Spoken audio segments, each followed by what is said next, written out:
Hello everyone, I'm here with my cup of coffee and a blog from my kitchen which says, all I need today is a little bit of coffee and a whole lot of Jesus. This is so true in my life because I need coffee to kickstart my day.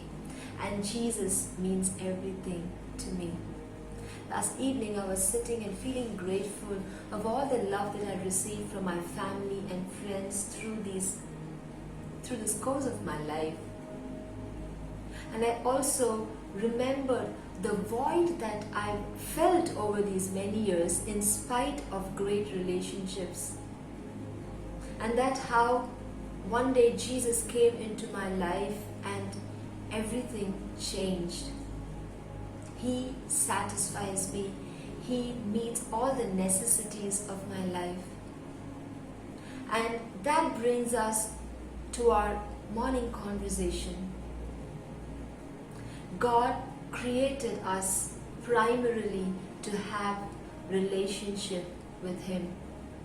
If you go back to the story in the Garden of Eden, God created Adam and Eve and He walked with them in the cool of the day in the garden every single day. He came searching for them, to talk with them and to walk with them.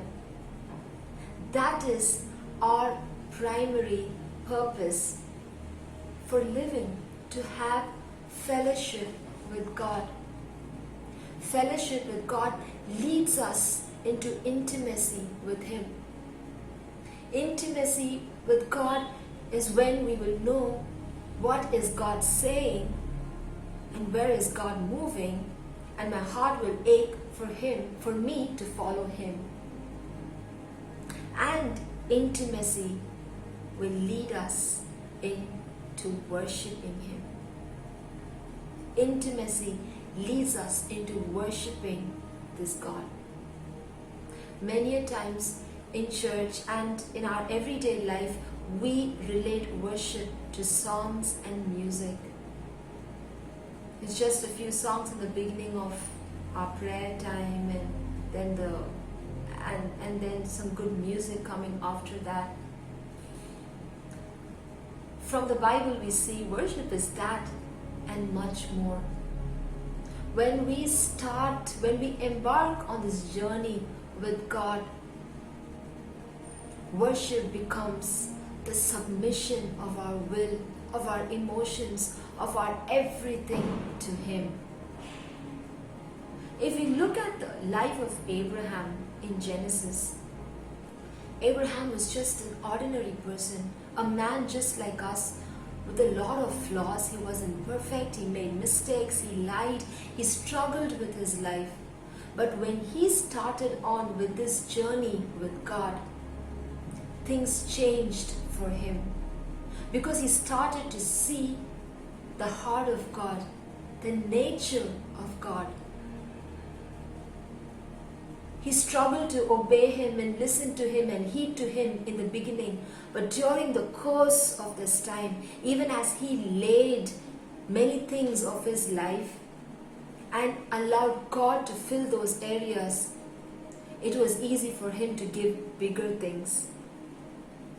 That's when God asked him to give his son as a sacrifice. The next day, Abraham went up for that sacrifice. When he went up that mountain, he turned back and he told his servants, me and my boy are going up the mountain to worship God. He didn't know what is going to happen after laying down his son as a sacrifice. But he knew the God he worshipped.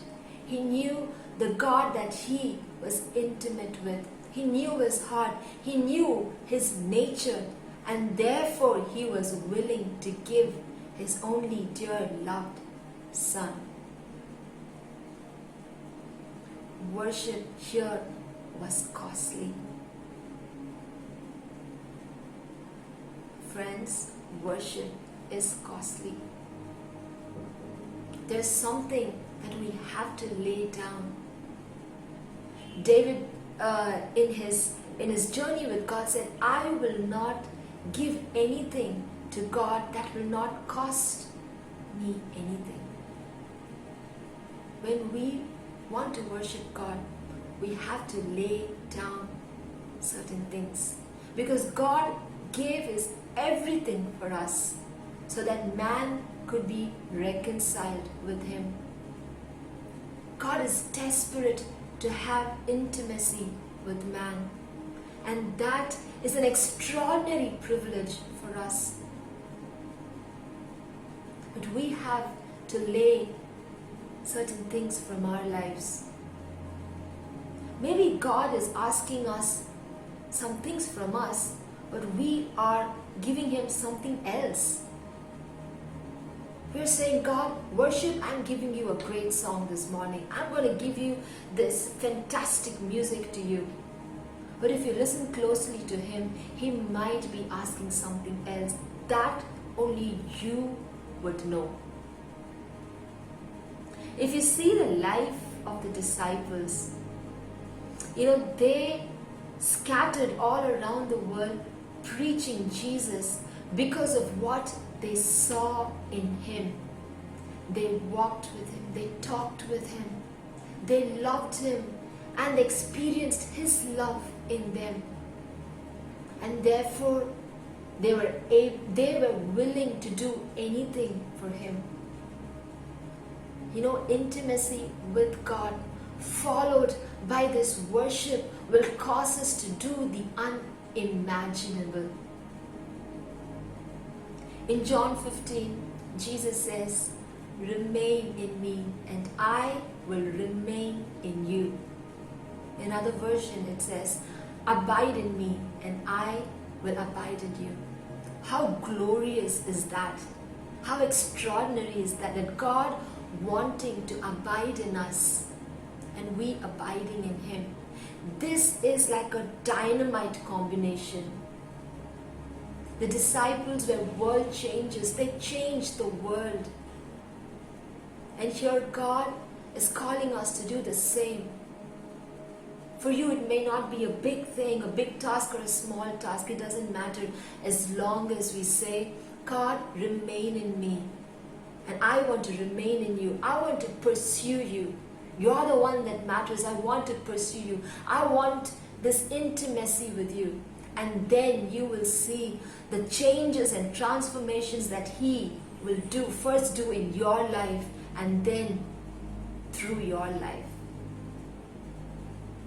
This is a great deal. This is a great deal. This is a glorious experience.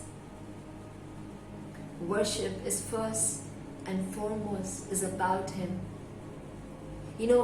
As we discover God through worship, in that process, we get to experience the time of our life. So I just place this before you. Place this before us. If you have not embarked on this journey with God, if you feel that you're far away from Him, wherever you are, start this journey with God, because it is worth it. God is worth your time. God is worth your wealth. God is worth your intelligence. God is worth everything that you have to offer. Just imagine if He gave everything for us. And the only thing He's expecting of us is, come and meet with me, fellowship with me, get to know my heart, and I will instruct you, and I will love on you, and I will lead you, and together we'll do some amazing things. So embark on this journey, and I hope that your journey will be a fantastic one. Have a wonderful day, and God bless you.